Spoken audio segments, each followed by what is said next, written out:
আপোনালোক সকলোৰে বাবে খুবেই ভাল খবৰ। ইউনিয়ন বেংকৰ ফালৰ পৰা বহুতো পদ মুকলি কৰি দিছে। আপোনালোকে যদি ইচ্ছুক প্ৰাৰ্থী হয় তেন্তে আবেদন কৰিব পাৰিব। এই ভিডিঅ'ত মই আপোনালোকক এডুকেশ্যন কোৱালিফিকেশ্যন এজ লিমিট আৰু এই পোষ্টত আবেদন কৰিবলৈ হ'লে আপোনালোকৰ কি কি ডকুমেণ্ট লাগিব আৰু কেতিয়াৰ পৰা অনলাইন হৈ আহিছে আৰু ইয়াৰ লাষ্ট ডেট কেতিয়া আৰু ইয়াৰ চিলেকশ্যন প্ৰচেছ, এক্সাম পেটাৰ্ণ সম্পূৰ্ণ ইনফৰমেশ্যন আপোনালোকে এই ভিডিঅ'ৰ পৰা জানিবলৈ পাৰিব। এই ভিডিঅ'ত মই আপোনালোকক ষ্টেপ বাই ষ্টেপ জনাই গৈ থাকিম আৰু আপোনালোকে ভিডিঅ'টো স্কিপ নকৰাকৈ চাই থাকিলে সকলো ইনফৰমেশ্যন আপোনালোকে জানিবলৈ পাৰিব। এতিয়া মই এই পোষ্টটোৰ বিষয়ে জনাওঁ যে পোনপ্ৰথমতে ইয়াত আবেদন কৰাৰ আপোনালোকৰ আৰম্ভ কেতিয়া হৈছে।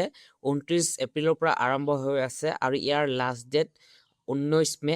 এই মাহৰ আপোনালোকে 19 তাৰিখৰ আগত কৰিব লাগিব আৰু আপোনালোকে যদি ভাবে 19 তাৰিখে কৰিম তেন্তে আপোনালোকৰ সেইটো ভুল, কাৰণ 19 তাৰিখৰ দিনাখন চাৰ্ভাৰ ডাউন হ'ব আৰু আপোনালোকে অনলাইন কৰিব নোৱাৰিব।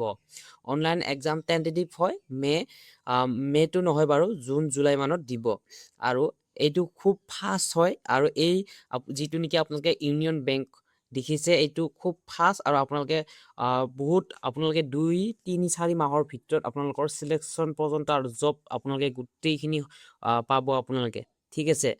বহুত ফাষ্ট হয় আৰু আপোনালোকে যদি কৰিবলৈ ইচ্ছা কৰে তেন্তে ভিডিঅ'টো সম্পূৰ্ণকৈ চাব, কেনেকৈ কৰিব লাগে কি গোটেইখিনি বুজি পাব। SN কেলকুলেশ্যন আউট 1 এপ্ৰিল 2026 আপোনালোকৰ 1 এপ্ৰিল 2026লৈ কাউণ্ট কৰা হ'ব আপোনালোকৰ এজটো আৰু এপ্লিকেশ্যন আপোনালোকৰ এপ্লিকেশ্যনটো হ'ব অনলাইন, ঠিক আছে। আপোনালোকে অনলাইন মাধ্যমেৰে এপ্লাই কৰিবলৈ লাগিব। টোটেল ভেকেঞ্চি আছে 1865 আছে আৰু আপোনালোকৰ ইয়াত apprenticeship seat are distributed across almost all state and union territory of India, মানে গোটেইখিনি ইণ্ডিয়াৰ যিমান ষ্টেট আছে গোটেই এই 1865টা পোষ্টটো ইয়াত ডিভাইড কৰা আছে। আৰু অসমৰ বাবে মই গোটেইখিনি আপোনালোকক জনাই দিছোঁ। স্পেচিফিক অসমৰ বাবে কিমান আছে কি গোটেইখিনি জনাই দিওঁ। তাৰ আগত মই আপোনালোকক জনাই দিছোঁ যে কোনসকলে ভাৰতবৰ্ষৰ কোনসকলে কৰিব পাৰিব এপ্লাই। আপোনালোকে ইণ্ডিয়াৰ হ'ব লাগিব আৰু আপোনালোকে যদিও নেপালৰ ভোটদান হয় তেতিয়াও আপোনালোকে অনলাইন কৰিব পাৰিব আৰু আপোনালোকৰ প্ৰপাৰ চাৰ্টিফিকেট যিমানখিনি যি চাৰ্টিফিকেট প্ৰয়োজন হয় ডকুমেণ্ট সেইবিলাক লাগিব। এজ লিমিট আপোনালোকৰ 1 এপ্ৰিললৈ ধৰা হ'ব 2026। মিনিমাম এজ হ'ব আপোনালোকৰ 20 বছৰ আৰু মেক্সিমাম হৈছে 28 বছৰ। ইয়াত ST ৰিলেক্সেশ্যন পাব। SC/ST সকলে 5 ইয়াৰ্ছ ৰিলেক্সেশ্যন পাব। OBC আপোনালোকে 3 ইয়াৰ্ছ ৰিলেক্সেশ্যন পাব আৰু পাৰ্চন উইথ আপোনালোকে যিখিনি নেকি বছৰ ফৰ্মত বুজাই দিছোঁ আপোনালোকক।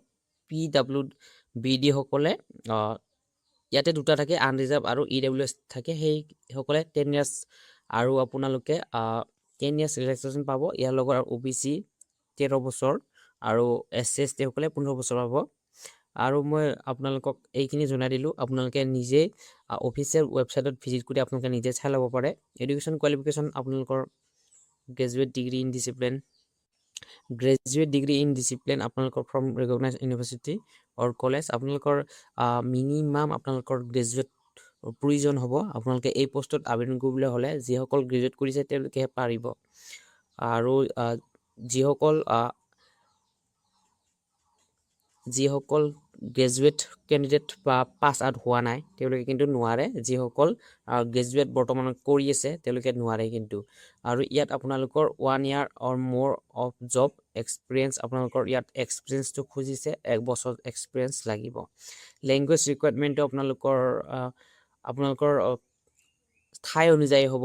যেনেদৰে অসমৰ বাবে আপোনালোকৰ এছামিছ লাগিব বা বড়ো গোটেইখিনি আপোনালোকৰ লাগিব। আৰু আপোনালোকৰ ইয়াত মই আপোনালোকক জনাইছোঁ সকলো আপোনালোকৰ গ্ৰেজুৱেটৰ বাবে হয়, কিন্তু সকলো আপোনালোকৰ এডুকেশ্যন কোৱালিফিকেশ্যন লাগিব, 10-12 গোটেইখিনি লাগিব, ঠিক আছে। ইয়াত অনলাইন ৰিটেন এক্সামিনেশ্যন আপোনালোকৰ 100 অবজেক্টিভ টাইপ কুৱেশ্যন থাকিব আৰু 100 মাৰ্ক থাকিব। 60 মিনিট আপোনালোকৰ টাইমটো পাব আৰু ইয়াত কোনো ধৰণৰ নিগেটিভ মাৰ্কিং নাই। জেনেৰেল ফাইনেন্স এৱাৰনেছৰ কাৰণে 20 থাকিব, মাৰ্ক 20। জেনেৰেল ইংলিছৰ কাৰণে 20 question 20 mark. Quantitative and reasoning এপ্টিটিউডৰ কাৰণে 20 কুৱেশ্যন 20 মাৰ্ক। কম্পিউটাৰ আৰু ছাবজেক্ট নলেজৰ কাৰণে 20 question 20 mark. Union bank of India product and ছাৰ্ভিচৰ কাৰণে 20 question 20 mark. Total 100 question 100 mark. ঠিক আছে আপোনালোকে এইখিনি বুজিলে কিমান কুৱেশ্যন কি ইয়াত মই আপোনালোক জনাই দিছোঁ যে আপোনালোকে ইয়াত ডকুমেণ্ট ভেৰিফিকেশ্যন আপোনালোকৰ ষ্টেপ বাই ষ্টেপ জনাই দিছোঁ পোনপ্ৰথমতে আপোনালোকৰ ৰিটেন এক্সাম হ'ব তাৰপিছত আপোনালোকৰ যিটো নেকি আপোনালোকৰ ডকুমেণ্ট ভেৰিফিকেশ্যন সেইটো হ'ব আৰু লেংগুৱেজ টেষ্টটো হ'ব টেষ্ট থাকিব এটা আৰু ট্ৰেইনিং আপোনালোকৰ ডিউৰেশ্যন এণ্ড ষ্টিপেণ্ড আপোনালোকৰ 1 year হ'ব ট্ৰেইনিংটো ঠিক আছে আৰু ইয়াত আপোনালোকৰ চেলেৰি পাব 15,000 পৰা ষ্টাৰ্ট যিটো নেকি ৰুৰাল ছেমি আৰবানৰ কাৰণে 15,000 আৰু আৰবানৰ কাৰণে 18,000 মেট্ৰৰ কাৰণে 20,000 আপোনালোকে মান্থলি চেলেৰি পাব আৰু ইয়াত আপোনালোকৰ PF এইবিলাক থাকিব আপোনালোকে গোটেইখিনি বেনিফিচিয়াৰি পাব আৰু টোটেল ফিজ আপোনালোকৰ জেনেৰেল OBC সকলে এই পোষ্টত এপ্লাই কৰিবলৈ হ'লে 944 টকা দিব লাগিব জেনেৰেল OBC সকলে বা ফিমেল সকলে 708 টকা দিব লাগিব SC/ST সকলে 236 টকা দিব লাগিব PWD সকলে 236 টকা দিব লাগিব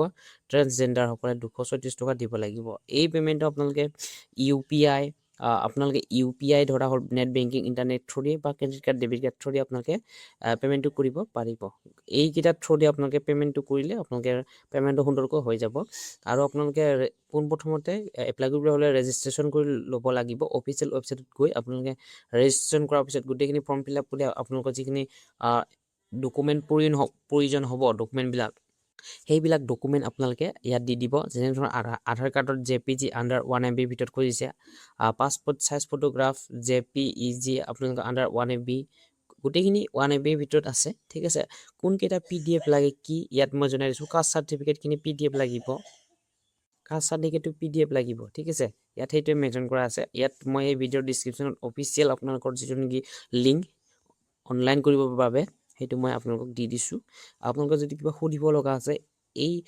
তেওঁলোকৰ যিটো নেকি হেড আপোনালোকৰ ইমেইল আছে বা ফোন নাম্বাৰ দিয়া আছে আপোনালোকে সেইটো থ্ৰু দি কল কৰিব পাৰে ঠিক আছে আৰু যদি কিবা জানিব লগা আছে এই ভিডিঅ'ৰ কমেণ্ট ছেকশ্যনত আপোনালোকে মোক সুধিব পাৰে ভিডিঅ'টো যদি ভাল পাইছে তেনেহ'লে আপোনালোকে লাইক কমেণ্ট শ্বেয়াৰ কৰিবলৈ একেবাৰে নাপাহৰিব যদিহে মোৰ চেনেলটো আপোনালোকে পোনপ্ৰথমবাৰৰ বাবে আহিছে তেনেহ'লে ছাবস্ক্ৰাইব কৰিবলৈ একেবাৰে নাপাহৰিব আৰু ইয়াৰ আগতে মই এটা জনাই দিছোঁ যদিহে আপোনালোকে ADR 3.0 বাবে যদি প্ৰিপাৰেশ্যন কৰি আছে তেন্তে আপোনালোকে ৰিজনিং মেথছ আৰু আপোনালোকে GK GSৰ বাবে যদি কিতাপ বিচাৰি আছে তেন্তে আপোনালোকে এই ভিডিঅ' ডিছক্ৰিপশ্যনত চাওক আপোনালোকৰ বাবে খুব সুন্দৰ কিতাপ হয় অতি কম মূল্যত আপোনালোকে ADRE আপোনালোকে 3.0 আপোনালোকে প্ৰিপাৰেশ্যন কৰিব পাৰে আৰু আপোনালোকে 99% কমপ্লিট কৰিব পাৰে আপোনালোকৰ ষ্ট্ৰেটেজিসমূহ ইয়াতে আপোনালোকক মই নেক্সট ভিডিঅ'ত জনাই দিম কেনেধৰণে আপোনালোকে ষ্ট্ৰেটেজি বনাব লাগে আৰু সেইখন কিতাপ পঢ়িলে আপোনালোকে 99% আপোনালোকৰ যিটো নেকি আপোনালোকৰ বেছিক নলেজ আৰু আপোনালোকৰ এডভান্স নলেজ সেইটো আপোনালোকৰ সম্পূৰ্ণ সলভ হ'ব ধন্যবাদ